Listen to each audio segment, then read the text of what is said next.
जय श्री कृष्ण नमो नमः। कृष्ण दर्शन शास्त्र की सीरीज लेकर उपस्थित हुई हूँ और आज का चैप्टर है 79 और आज का शीर्षक है शुभ और अशुभ कर्म।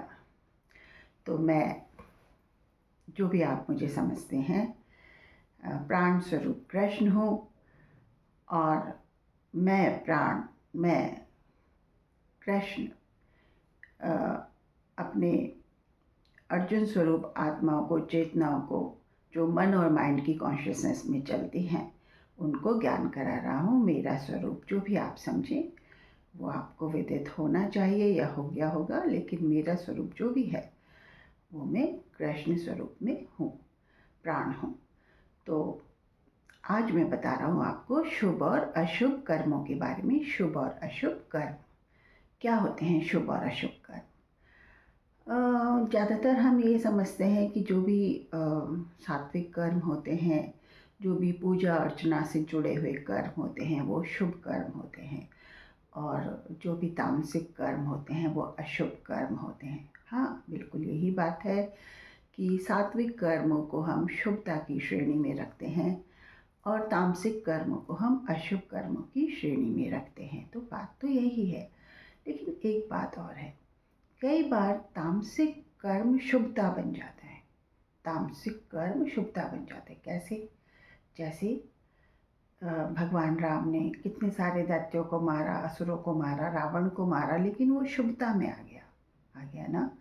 ऐसे ही भगवान कृष्ण ने कितने सारे दैत्यों को मारा, कंस को मारा और कितने सारे लोगों को मारा, लेकिन वो शुभता में आ गया, वो शुभ कर्म बन गया क्योंकि दैत्य का अंत किया।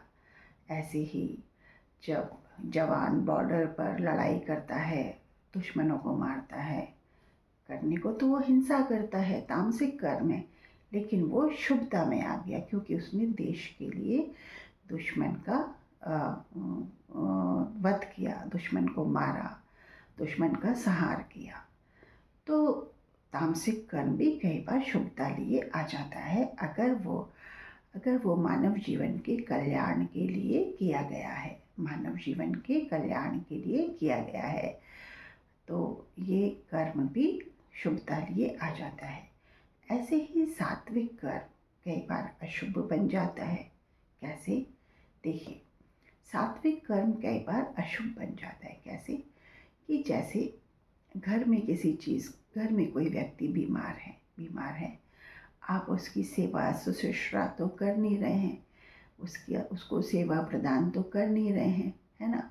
वो तो मल मूत्र में भिनक रहा है और करा रहा है, पीड़ा पा रहा है, और आप है ना पूजा पाठ में लगे हुए हैं, पूजा कर रहे हैं या नहा धो के अपने भगवान की मूर्ति पूजा में समय दे रहे हैं और उस वृद्ध व्यक्ति की या उस असहाय व्यक्ति की या रोगी व्यक्ति की आप सेवा या उसको समय नहीं दे रहे हैं, उसका ध्यान नहीं रख रहे हैं और उसको तो जैसा तैसा पड़े रह रहे हैं, उसको गाली गलौच दे रहे हैं और मूर्ति पूजा में समय लगा रहे हैं और मूर्ति पूजा के सारे नियम विधान निभा रहे हैं, तो ये कर्म आपका क्या सात्विक कर्म शुभ कर्म था? नहीं, ये अशुभ कर्म में प्रवृत्त हो जाता है, ये अशुभ कर्म में प्रवृत्त हो जाता है।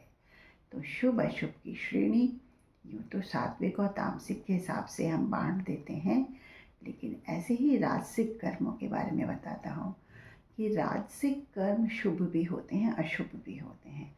राजसिक कर्मों में क्या आता है? राजसिक कर्मों में यह आता है कि हम राज सुख पाते हैं, हम वैभव पाते हैं, समृद्धि पाते हैं ना।